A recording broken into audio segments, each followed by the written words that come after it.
네, 우리 함께 오늘 또 마태복음 말씀 나누겠습니다. 마태복음 10장 32절에서 42절까지 말씀 우리 함께 읽겠습니다. 마태복음 10장 32절에서 42절 우리 함께 한 절씩 교독하시고 마지막 42절은 한 목소리로 읽도록 하겠습니다. 누구든지 사람 앞에서 나를 시인하면 나도 하늘에 계신 내 아버지 앞에서 그를 시인할 것이요. 누구든지 사람 앞에서 나를 부인하면 나도 하늘에 계신 내 아버지 앞에서 그를 부인하리라. 내가 세상에 화평을 주러 온 줄로 생각하지 말라. 화평이 아니요 검을 주러 왔노라. 내가 온 것은 사람이 그 아버지와 딸이 그 어머니와 며느리가 그 시어머니와 불화하게 하려 함이니 사람의 원수가 자기 집안 식구리라. 아버지나 어머니를 나보다 더 사랑하는 자는 내게 합당하지 아니하고 아들이나 딸을 나보다 더 사랑하는 자도 내게 합당하지 아니하며 또 자기 십자가를 지고 나를 따르지 않는 자도 내게 합당하지 아니하니라. 자기 목숨을 얻는 자는 잃을 것이요 나를 위하여 자기 목숨을 잃는 자는 얻으리라. 너희를 영접하는 자는 나를 영접하는 것이요 나를 영접하는 자는 나를 보내신 이를 영접하는 것이니라. 선지자의 이름으로 선지자를 영접하는 자는 선지자의 상을 받을 것이요 의인의 이름으로 의인을 영접하는 자는 의인의 상을 받을 것이요. 같이 읽겠습니다. 또 누구든지 제자의 이름으로 이 작은 자 중 하나에게 냉수 한 그릇이라도 주는 자는 내가 진실로 너희에게 이르노니 그 사람이 결탄코 상을 잃지 아니하리라 하시니라. 아멘. 오늘 10장 말씀 마지막까지 읽었는데요. 마태복음 10장 말씀은 예수님께서 제자들을 세상에 보내시면서 세상에 파송하시면서 이스라엘의 각 마을로 보내시면서 주신 가르침, 교훈이죠. 그죠? 그래서 우리가 읽었던 앞에서 봤던 10장 15절까지 말씀에서는 그렇게 세상에 보내실 때 그 사역의 대상이 누군지 그리고 사역의 방법과 태도와 내용 그리고 사역할 때 공급되는 그 필요를 어떻게 우리가 채워져야 하는지에 대해서 예수님께서 말씀하셨어요. 그런데 주로 이 10장 말씀에 주로 아주 많은 그 분량을 차지하는 것은 고난에 대한 가르침입니다.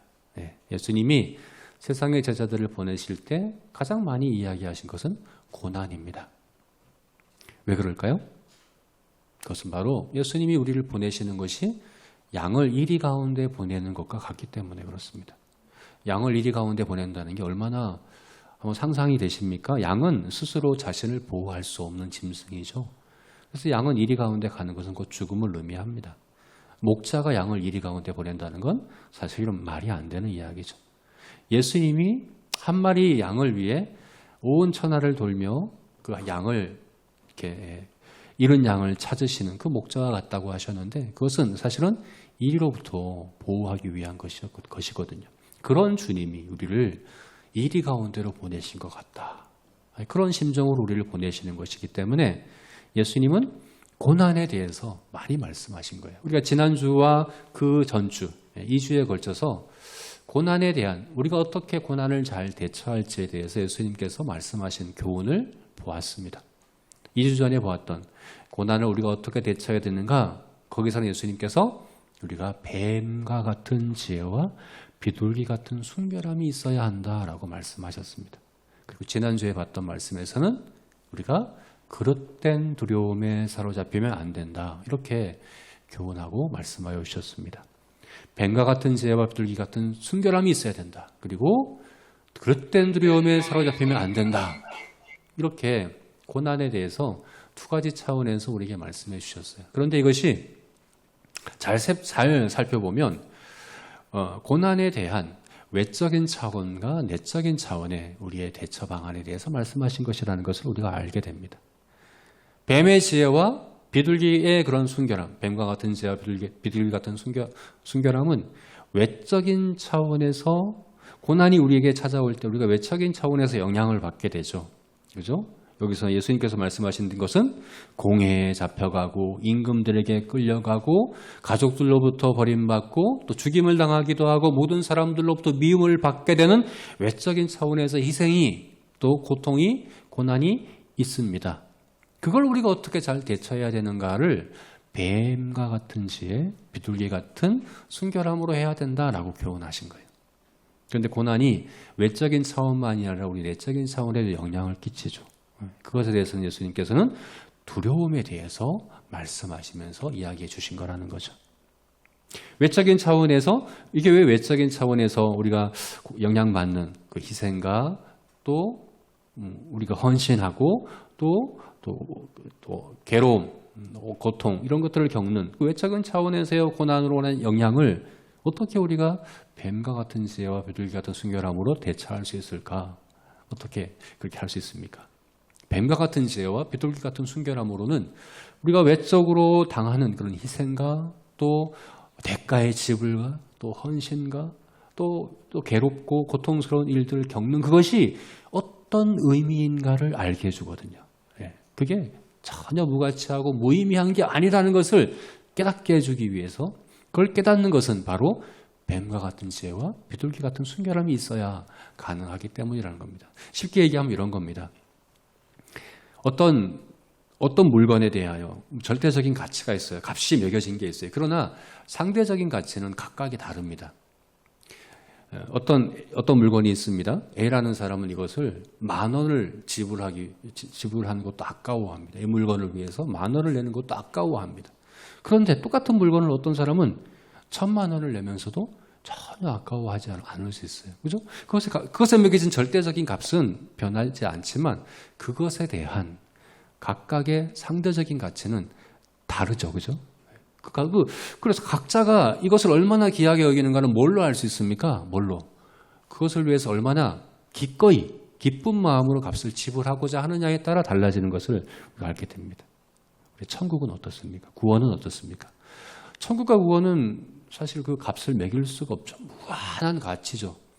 그죠? 절대적인 그 값은 우리가 사실은 매길 수도 없을 만큼 너무나도 값진 겁니다. 그런데 상대적으로 우리 각자가 천국과 구원을 얼마나 귀하게 여기는가는 알 수 있습니다. 매길 수 있습니다. 어떻게 해요? 그것을 위해서 얼마나 내가 기쁜 마음으로 지불하고자 하느냐를 보고 알 수 있는 거죠. 어떤 사람은 천국과 구원을 위해서 내 모든 소유와 내 목숨까지도 아까워하지 않습니다. 그런데 또 어떤 사람은 복 받는 건 좋아. 무병장수와 만사형통에 복 받는 건 좋은데 뭔가 천국과 구원을 위해서 작은 희생과 뭔가의 이런 이제 헌신과 어떤 대가의 지불과 이런 것들이 필요하다고 하면 꽁무니를 빼죠. 또 지불한다고 해도 아주 아까운 마음으로 이렇게 하는 경우를 보게 됩니다. 둘 다 천국에는 갈 수 있습니다. 두 경우 다 천국에 갔다고 한번 생각해 봅시다. 우리가 천국에 가는 것은 내가 뭔가 값을 지불했다고 가는 건 아니죠. 그죠? 내가 많은 값을 지불했다고 천국 가고 적은 값을 지불했다고 천국 가는 거 아닙니다. 천국은 값없이 주어집니다. 그런데 우리가 주의해야 될 건 천국이 값없이 주어진다고 해서 결코 값싼 것 아니죠. 값없이 주어지는 것은 너무나도 값지기 때문에 값없이 주어지는 거거든요. 우리가 도무지 값을 지불할 수 없는 무한한 가치이기 때문에 사실은 값없이 주어지는 것이거든요. 그런데 그것을 값싸게 여긴다는 것은 너무나도 무모하고 불경한 겁니다.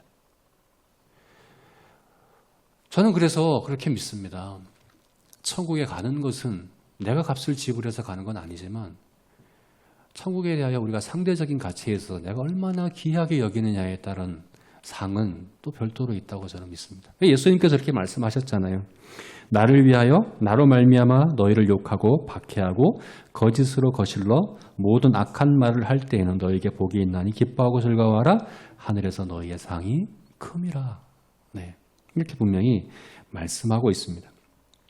천국을 구원을 값싸게 여긴 사람과 그것에 대하여 내가 이것이 얼마나 귀하게 여기는가를 고난 가운데 내가 희생해야 되고 헌신해야 되고 또 이렇게 포기해야 되고 감수해야 될 그런 것들을 아까워하지 아니하고 감당한 그 사람들은 전혀 다르다는 것입니다. 그러므로 구원과 천국은 그 가치가 우리가 고난을 당할 때에 우리 각자가 생각하는 그 천국과 구원의 가치가 드러나게 되는 것이죠. 그래서 외적인 차원에서 우리가 고난을 당할 때 외적인 차원에서 영향받는 이것들에 대하여 우리가 잘 대처하기 위해서는 뱀과 같은 지혜와 비둘기와 같은 순결함이 있어야 합니다. 내가 구원과 천국을 위하여 희생해야 하는 것들을 전혀 아까워하지 않는 그 마음 귀한 겁니다. 이 땅에서는 그 마음이야말로 구원의 즐거움과 기쁨을 온전히 누릴 수 있고 또 이후에 천국에 가서는 정말 너희에게 하늘의 상이 크다 하신 그 상이 예비되어 있는 것이죠.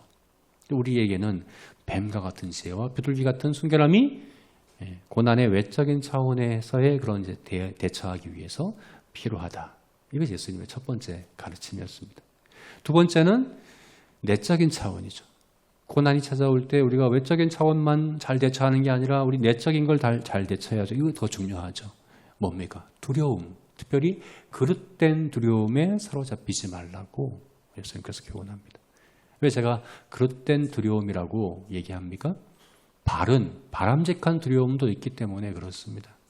사실 우리는 두려워해야 합니다. 그릇된 두려움에 사로잡힌 것도 문제지만 사실 두려워할 줄 모르는 것이 더 문제입니다.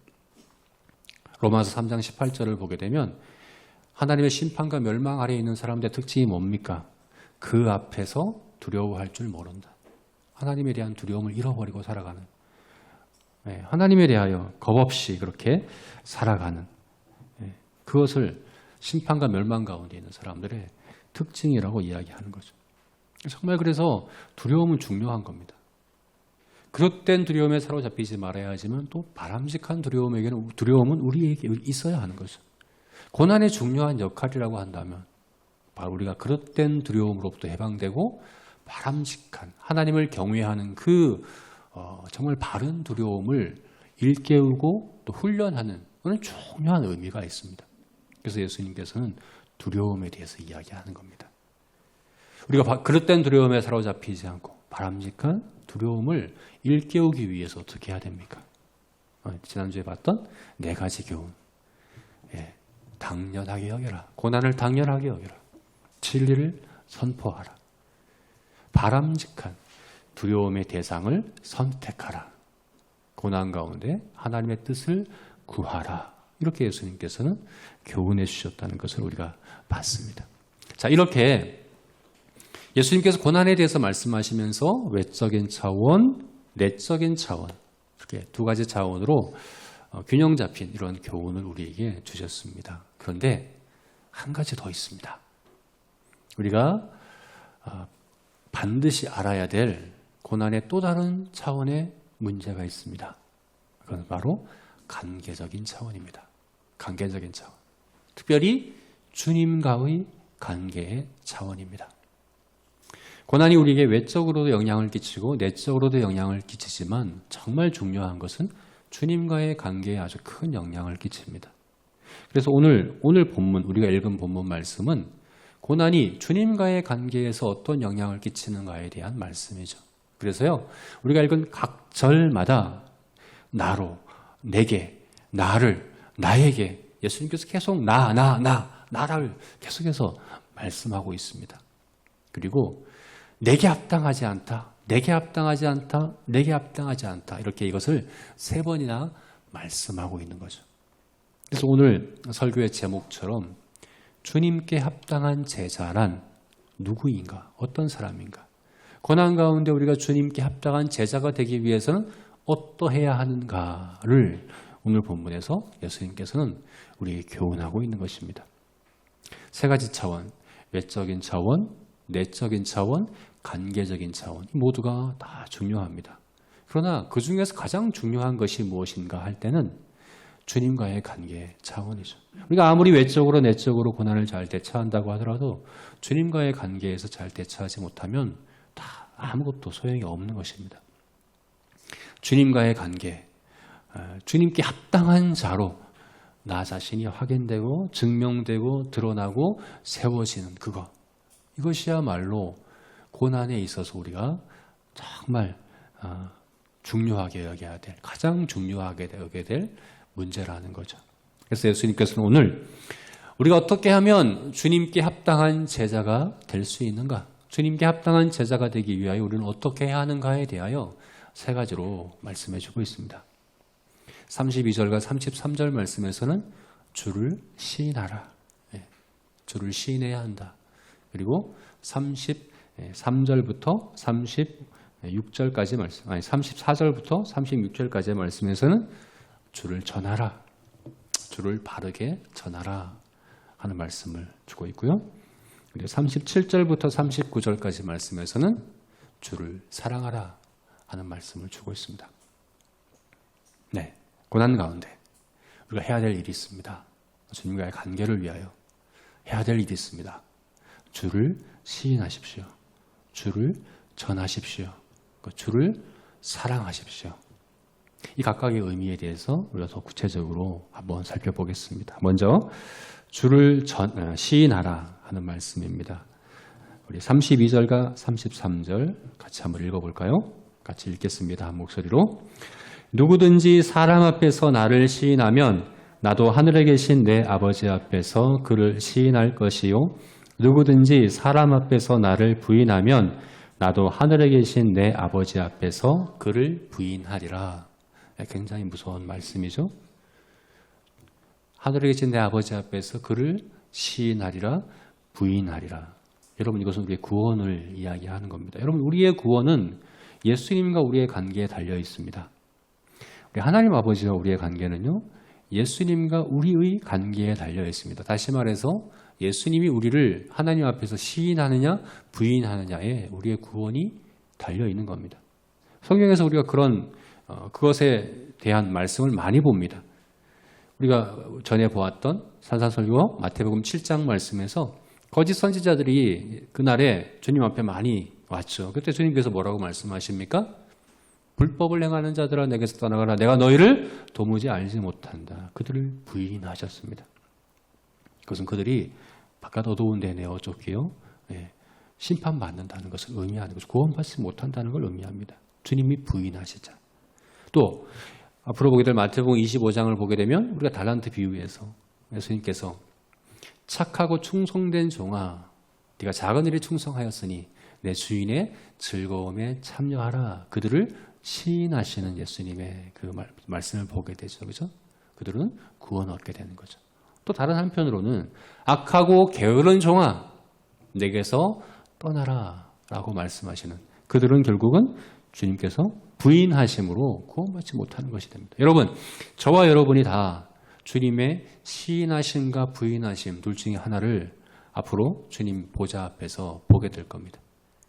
우리 각자를 주님은 시인하시든지 부인하실 것입니다.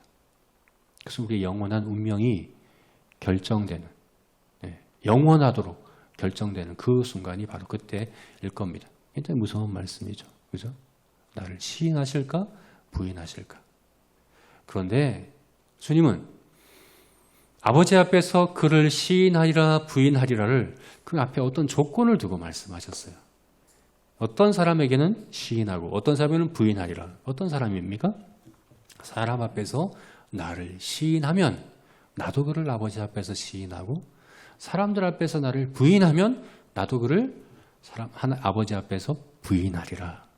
우리가 사람들 앞에서 주를 시인하느냐 부인하느냐를 보고서 그에 따라서 주님도 우리를 시인하든지 부인하든지 하시겠다라고 말씀하시는 것이거든요.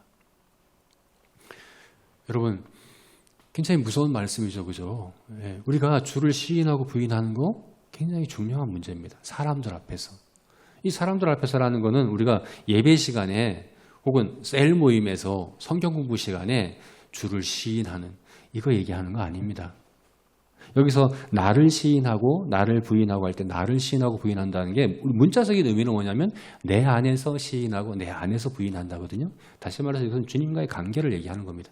주님 안에서 그러니까 주님 안에 있는 주님과 연합된, 다시 말해서 내가 주님의 제자이고 주님의 종이라는 그 관계를 인정하는, 고백하는, 그걸 얘기하는 건데, 그거 예배 시간이나 우리 셀 모임이나 우리 성경 공부 시간에 그 인정하는 거 쉽습니다. 사실은 그 시간에는 부인하는 게 더 어렵습니다. 그죠? 누구나 다 시인하고 고백하는 그 자리인데 누가 못하겠습니까? 여기서 그거 얘기하는 거 아니거든요.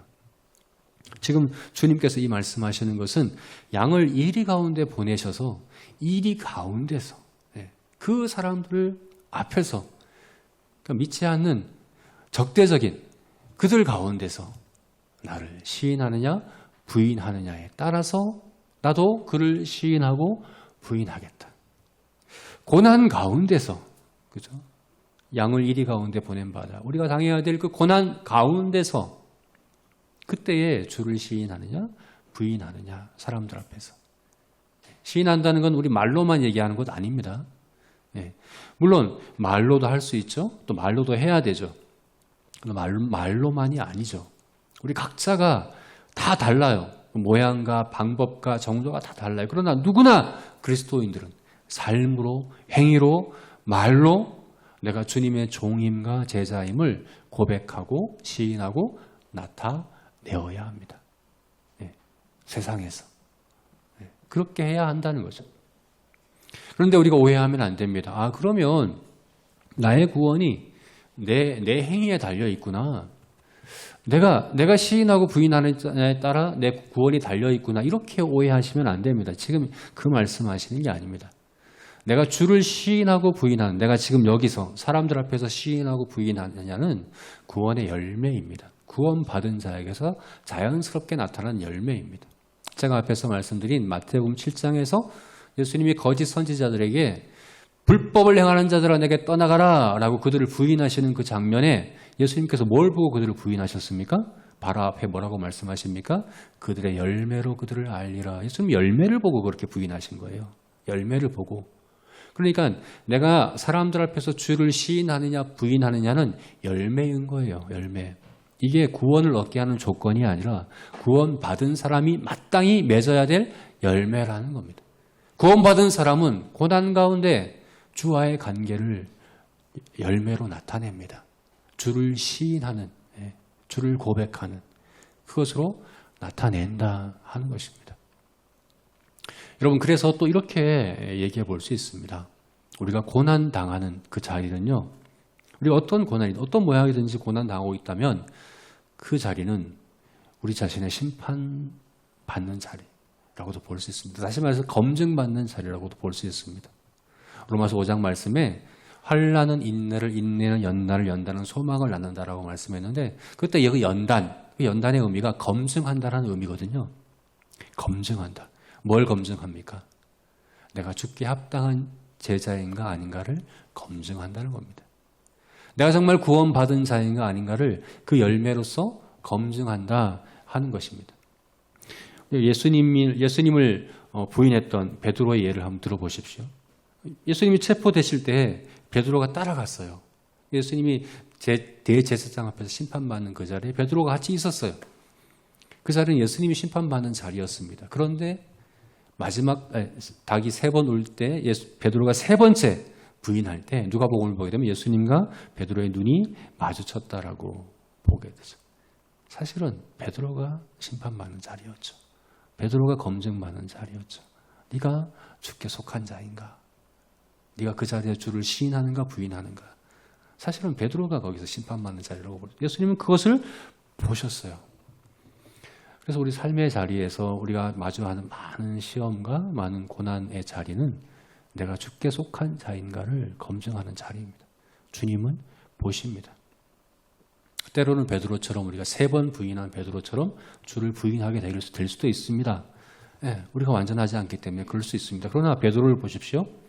그렇게 주를 부인했던 베드로가 사도행전에 가게 되면 가장 앞장서서 가장 먼저 주를 시인하고 전하고 나타내는 그런 선두주자, 대표주자가 된 것을 보게 되지 않습니까? 그죠? 우리가 그러해야 합니다. 우리가 그래야 됩니다. 고난 가운데, 어려움 가운데 주를 적극적으로 시인하는 저와 여러분이 되었으면 좋겠습니다. 그게 바로 내가 주께 합당한 제자가 되는 첫 번째 길이라고 우리에게 말씀합니다. 두 번째는 주를 전하라. 주를 전하라. 34절부터 36절까지 말씀을 통해서 우리에게 말씀해 주고 있죠. 우리 같이 34절부터 36절 또 한 목소리로 읽어보도록 하겠습니다. 읽겠습니다. 내가 세상에 화평을 주러 온 줄로 생각하지 말라. 화평이 아니요 검을 주러 왔노라. 내가 온 것은 사람이 그 아버지와 딸이 어머니와 며느리가 그 시어머니와 불화하게 하려 함이니 사람의 원수가 자기 집안 식구리라. 굉장히 좀 당황스러운 말씀이죠. 정말 예수님이 하신 말씀이 맞나 싶을 정도로 부모와 자녀가 원수가 되고, 그죠? 자기 집안 식구가 원수다. 이렇게 예수님이 이렇게 말씀하신 것이 맞냐? 예수님은 오히려 평화의 왕으로 이 땅에 오셨고 모든 막힌 담을 허시고 화목하게 하기 위하여 이 땅에 오신 분이신데, 그리고 산상설교에서 본 것처럼 누구든지 이웃을 사랑하고 또 원수마저도 사랑하라라고 말씀하신 주님께서 가족들을 원수로 여기고 가족들과 그렇게 불화하고 극단적으로 그렇게 갈라서고 이것을 위해서 오셨다라고 하신 것이 정말 예수님께서 하신 말씀이 맞나? 라고 우리가 생각해 볼 수 있는 거죠. 사실은 이것은 예수님이 인용하신 말씀이에요. 구약성경 미가서 7장 6절 말씀을 인용하신 거예요. 미가서 7장 6절 말씀.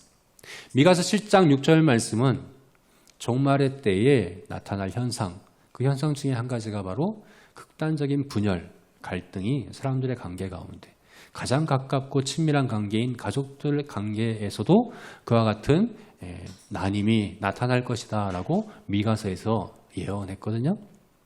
근데 그것이 예수님으로 말미암아 이루어진다. 이것이 예수님에 대한 예언이다라는 것을 예수님께서 이것을 예언하시면서 말씀하고 있는 것입니다. 정말 그렇습니다, 여러분. 예수님이 오시자 나타나는 것이 뭡니까? 사람들이 예수님이 처음 베들레헴에 태어나셨을 때 한번 생각해 보십시오. 예수님이 왕으로 이 땅에 나셨다는 것을 안 사람들은 둘 중에 하나로 반응하게 됩니다. 예수님을 적극적으로 따르고 섬기고 그 앞에 엎드려 경배하던가, 아니면 적극적으로 예수님을 반대하고 죽이고 거부하던가, 둘 중에 하나로 나눠진 걸 보게 돼요. 동방박사와 목자들은 예수님 앞에 엎드리고 예수님을 왕으로 고백하고 인정했죠. 그죠? 그러나 또 다른 한편으로 헤롯 왕은 예수님을 죽이고자 하고 베들레헴 인근의 2살 아래의 모든 남자아이를 죽이는 만행을 저지르기도 했습니다. 동방박사와 헤롯 왕의 공통점이 있습니다. 공통점. 예수님이 왕이심을 알았다는 거죠. 예수님이 왕으로 나셨다는 것을 믿었다는 거죠.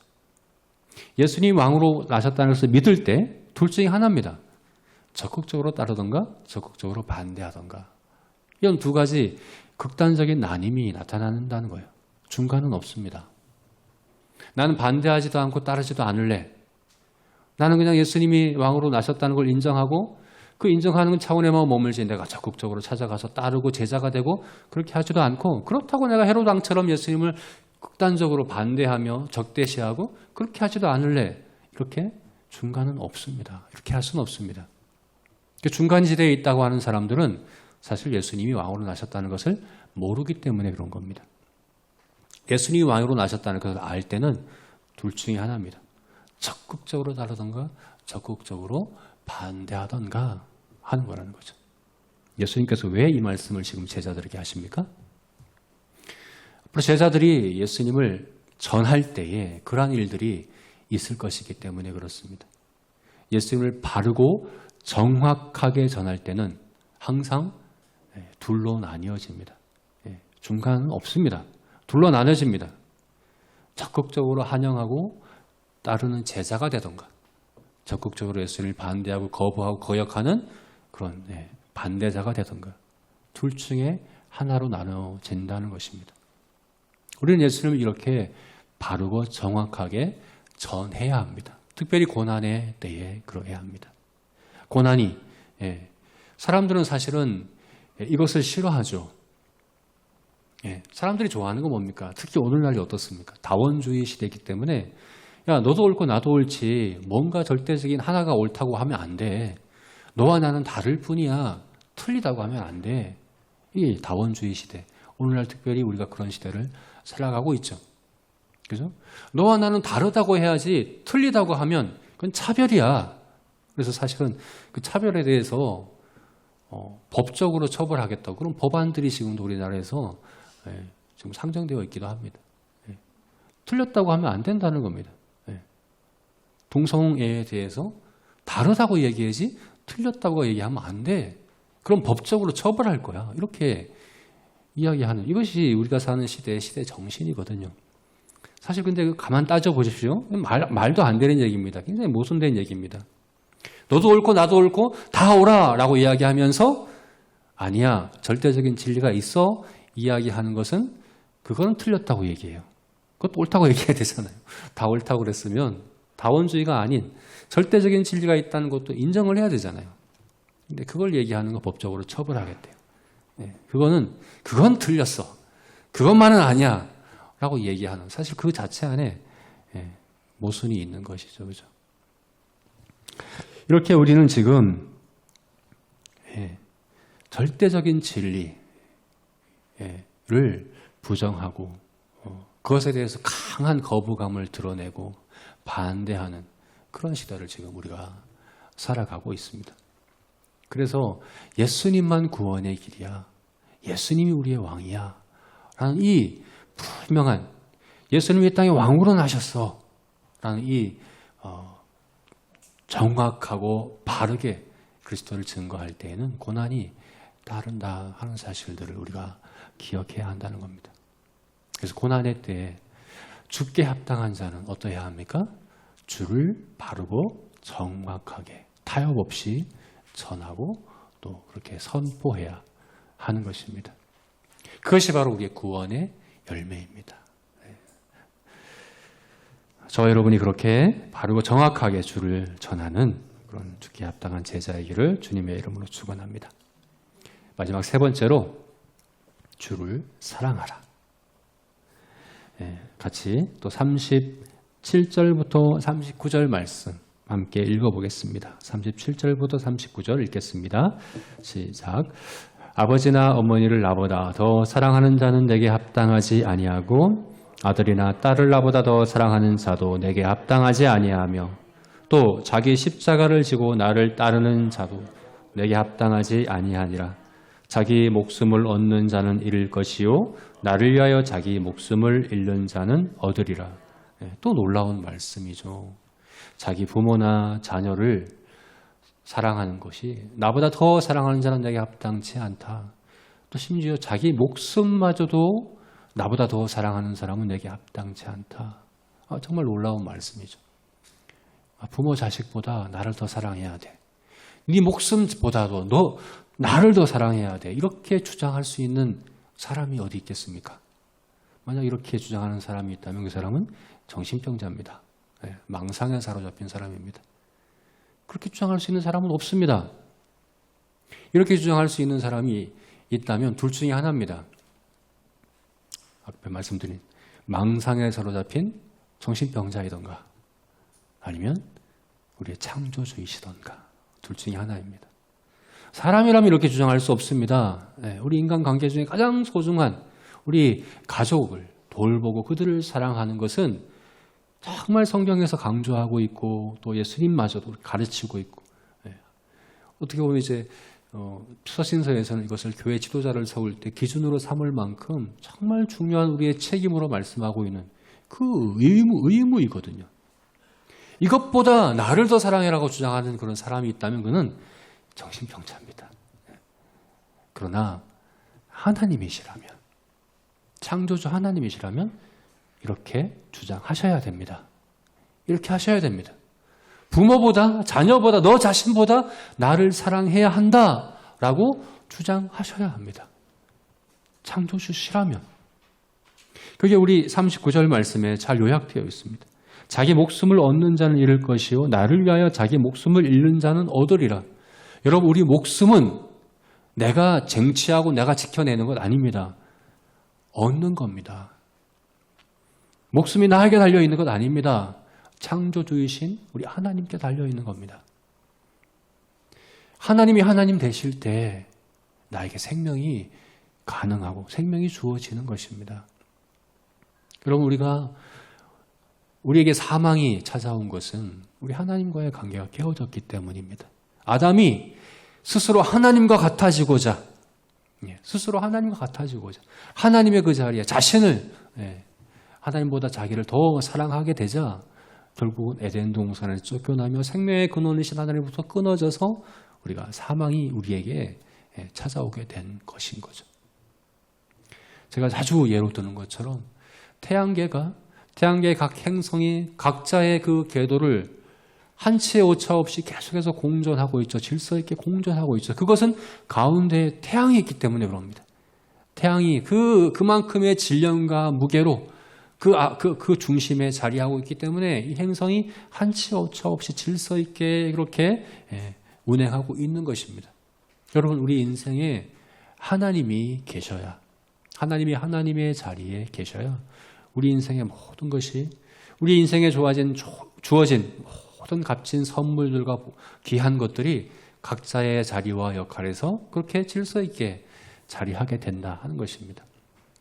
그래서 예수님께서 여기서 내가 앞에서 화평을 주러 왔다, 주러 온 줄로 생각하지 말라, 화평이 아니라 검을 주러 왔다. 정말 예수님 화평을 주러 왔죠. 그러나 예수님의 그 화평은 거저 주어지는 화평이 아닙니다. 사실 이 화평, 샬롬이라고 하는 것은 하나님의 뜻대로 모든 것이 질서 잡힌 상태가 샬롬의 상태이거든요. 지금 그 질서가 무너진 이 땅 가운데 화평이 있기 위해서는 먼저 검이 있어야 된다. 그런 의미이거든요. 여러분, 우리 삶의 화평은, 샬롬은 어디에서 옵니까? 하나님이 하나님의 자리에 계실 때 가능한 것입니다. 여러분, 우상은 우리가 싫어하는 것, 우리가 귀하게 여기지 않는 것이 우상이 되는 경우는 없습니다. 여기서 이야기한 것처럼 부모와 자녀와 나 자신, 가장 귀하고 가장 소중한 하나님의 선물, 그것들이 우상이 될 수 있는 겁니다. 그것들이 하나님의 자리에 갈 수 있는 겁니다. 그러나 그것이 만약 하나님의 자리에 가게 되면 우리 자신도 망하고 그 부모와 자녀와 우리가 가진 하나님께 주신 모든 선물도 다 같이 망하게 되는 길밖에 없습니다.